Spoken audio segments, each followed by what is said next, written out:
Hello everyone, welcome to another Python tutorial series, and in this video I'm going to talk about Squid Game in Ursina Engine. So in this video I'm going to talk about how to make a Squid Game in Ursina Engine, and I hope you like it. So first let's import our modules, create Ursina window, and add in a background. So we want to first import our Ursina module. So from Ursina import star, and then we also want to import the random module. From random import randint. And we'll be using this later as well. Now to set up our basic app, we could write apps equal to Ursina, then app.run. And then we want to create a background. And to create a background, all I need is to create a variable bg and set it equal to an entity. I'll set the model equal to a quad. Set the scale equal to 20 on the x, 10 on the y. I'll set the texture equal to an image in my assets folder called deepwater.png. And I'll set the z position equal to 0.1. So now if I save and run this, I have this window with a background. So now let's create an animated player entity with a submarine image sequence. So now that I've created this background, let's create our player. And this player is going to be an animation. So I'll set it equal to an animation. And the animation is going to be my assets folder called submarine. Now I need to add in a collider. And I'll set this equal to a box collider. I'll set the scale equal to 2 on the x, 1 on the y. I'll set the x equal to the x position to -3 and the y position equal to 1. So if I run this, I have my submarine animation right here, and this is going to be the player. So now I can add in an input function so that we can move the submarine up and down. So in order to actually move our submarine, we have to define an input function with a key parameter. And let's check if the if we want the submarine to move upwards, we have to check if the up key or the up arrow key is pressed.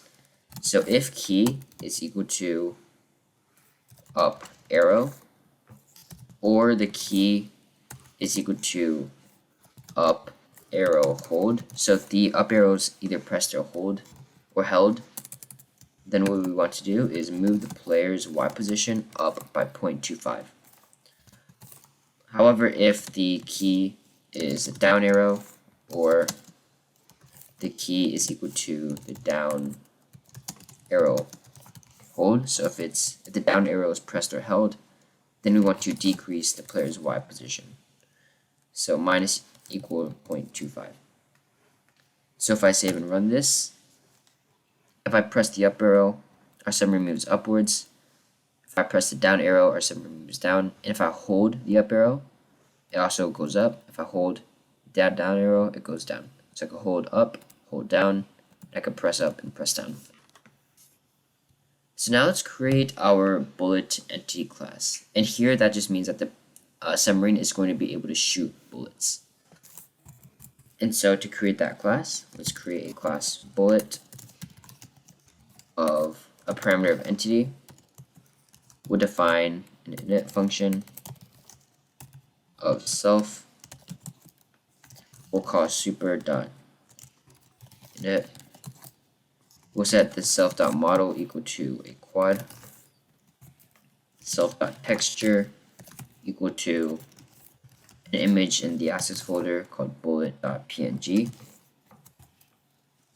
We'll set self.scale equal to 0.8. Self.x equal to player.x plus 1.4. We can set self.y or self.y equal to player.y minus 0.18. We'll set self.speed equal to 3 and self.collider equal to a box collider. So now we want to add user input for the bullet so that when we press the key or the space key, the bullets will be fired. Now to do this, we need to create a global list variable for the bullets. So I'm going to create a bullets list. So bullets is going to be equal to an empty list. And now in our input function, I can call global or declare global bullets. And now I want to check if the space key is pressed.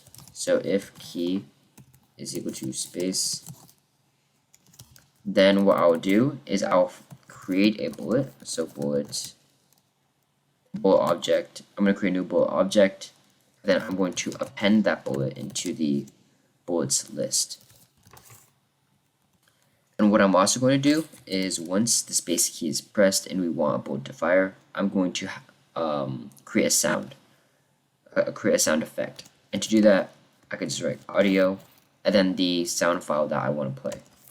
And in this case, it is a laser sound WAV. So if I save and run this, I can move up and down.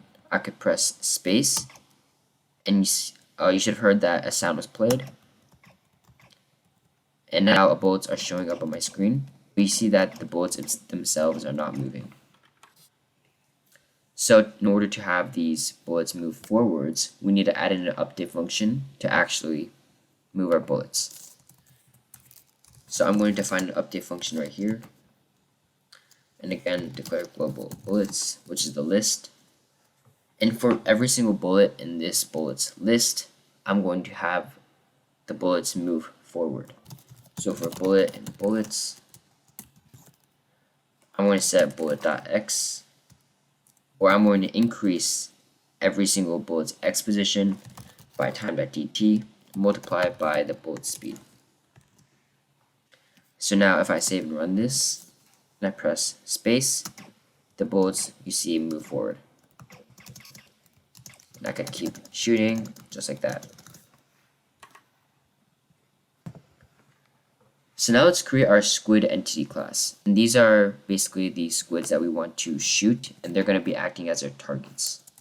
So right underneath or right above our bullet class, we can create our squid class. So class squid with a parameter of entity. And in this class, I'm going to define an init function of self, x, y, and speed. I'm going to call super.init. I'm going to set self.model equal to quad, self.scale equal to 2 on the x, 1 on the y. Set self.x equal to the x parameter. Self.y equal to the y parameter. Self.speed equal to the speed. Self.texture equal to the squid PNG. So squid.png. Self.collider equal to a box collider. And now that we've set this up, we can actually create our squids. So first of all, I'm going to create 8 different squids. So we're going to have a num variable equal to 8.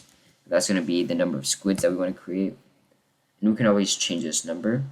And now, just like our bullets list, we're going to have a squids list. And this is going to be equal to an empty list of size 8 or size num.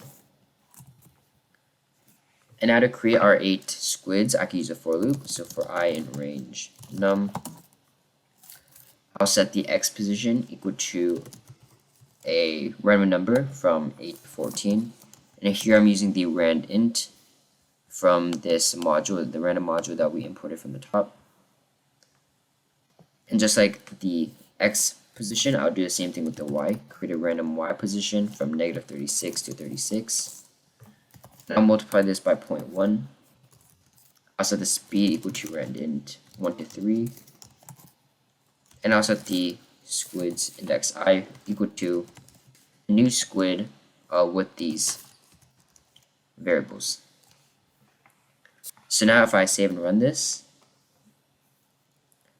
you'll see that there are some squids right here, but we can barely see them because most of them are out of the screen. So now we have to move the squids in the update function. Now we can reset the position and the speed of the squid once they move out of the window. But first of all, in this update function, just like how we move the bullets, we want to move our squids as well. So for squid in squids, then I'll set squid.x minus equal to time dot dt multiplied by squid.speed. And we want to check if the squid moves out of the left side of our window. So if squid.x is less than negative rand int 814, then we'll set squid.x equal to rand int 814. So that should be negative. It's less than negative. And we'll set squid.y equal to rand int negative 36 to 36 multiplied by 0.1. And we can set squid.speed equal to rand int from 1 to 3. So if I save and run this, now we see that our squids are moving from our right side to our left side. And hopefully, once they move out of the left screen, we will see more squids respawning from the right, which they are. So now we can create collisions on the update function. We basically want to see if our bullet is able to hit one of these squids, then we basically want something to happen. So in our update function, right here, we want to check if, or we want to first get our hit info. And we'll set this equal to bullet dot intersects, and this just checks if the bullet hits any squids. So if hit info dot hit, so if the bullet hit one of the squids or just hit anything, we'll set bullet.z equal to 1. And we want to check if hit info dot entity is in squids. So basically, if the bullet actually hit a squid, then hit info dot entity dot x is equal to rand int 8 to 14, and hit info dot entity dot y is equal to rand int negative 36 times 0.1. So if the bullet hit one of the squids, I'm just resetting the squid's position once more. And if I save and run this, I can shoot my bullets. And once a bullet hits one of the squids, you'll see that they respawn, and the bullet also disappears. So also, when this collision happens, we want to have bubbles basically spawn or appear to make the game look a little nicer. So we'll create the bubble entity class first. So just like how we created our squid and bullet class, we'll create a class for bubbles. And this will be have an entity parameter. We'll define an init function of self x and y. We'll call super dot init self.model equal to a circle. We'll set self.scale equal to 0.5. Set to 0.5. Self.x equal to x. And self.y equal to y. And also for this bullets class, we'll define an update function of self. And we'll set self.x plus equal to random.randint negative 2 divided by 100 self.y plus equal to random.randint 0 to 2 divided by 50 self.scale equal to, or self.scale minus equal to 0.008. And we want to check if self.scale is less than or equal to 0.005. We'll destroy self. So basically this update function will make the bullets or the bubbles smaller and smaller until they disappear. So if I save and run this, or actually before we run this, we will create a function to just create the bubble objects. So underneath these classes, I'm going to create a create bubbles function of x and y. We'll set the number equal to 10 for 10 bubbles. I'll have a list of size 10. Then for I in range num, so for I in range 10, I'm going to create a new bubble object. So index I is equal to bubbles with these x and y coordinates. So now we can create or call the create bubbles function in the update function to actually make our bubbles. So in this update function, if the hit info, or right here, if we hit a squid, all we need to do is call the create bubbles function with our hit info dot entity dot x position and our hit info dot entity dot y position. So if I save and run this, when a bullet hits a squid, let's see. This should be for I in range. So when a bullet should hit a squid, 10 bubbles should appear. So I'll do that. I hit that one, I hit this one, and you notice that bubbles do indeed appear. So I can keep hitting them just like that. So next, let's create a scoreboard to record how many squids are being killed. So initially, we'll set the score equal to 0.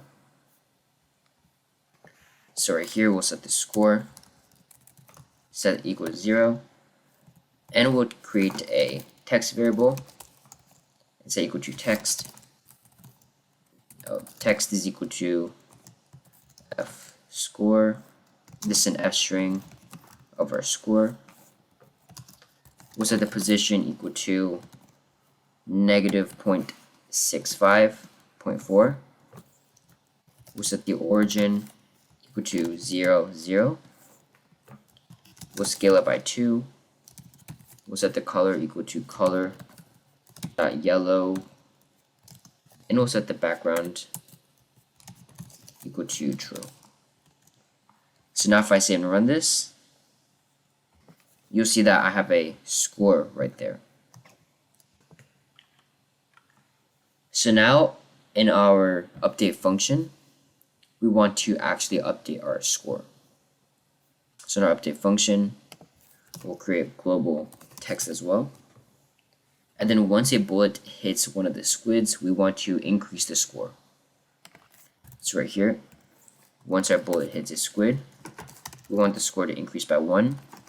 We'll set the text.y position equal to 1, and we'll create a new text variable with our text.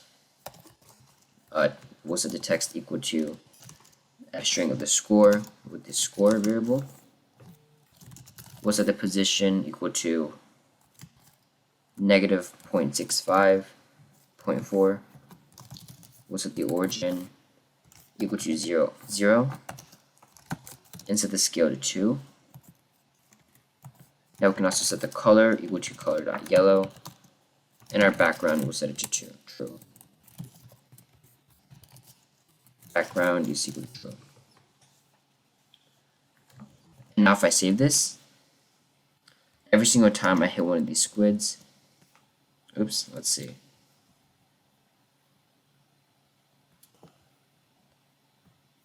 Okay, we need to create a global score as well. So if I save this and I hit one of these squids, you see that our score is indeed increasing. Just like that. One more. And that works.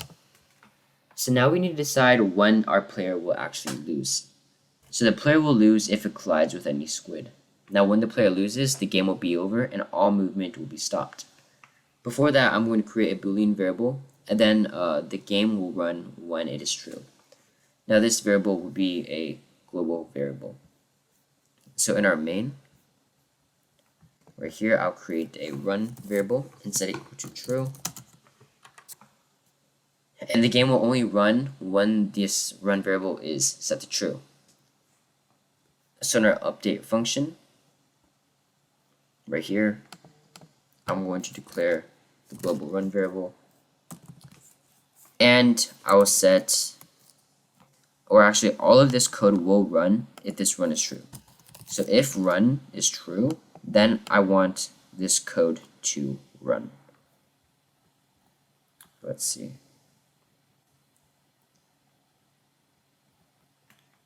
So I can indent this inside of this if statement. So now we want to check collision with the player.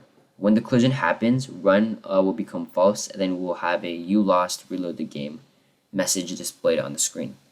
And that means that everything will freeze. So whenever we have a collision with our player, we can add it right here. So this is our collision with player.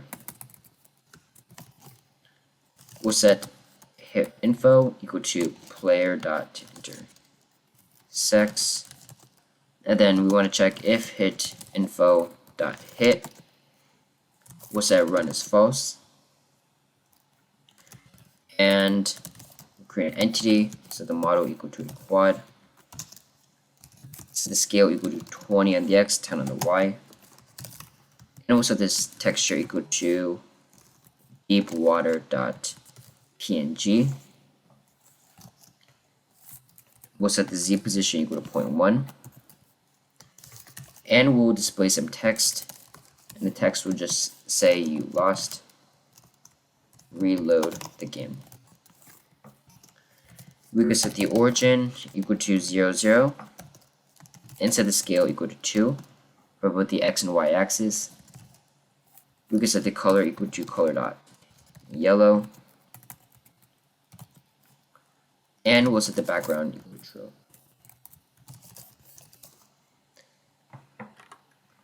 So also we need to implement the run condition in the input function.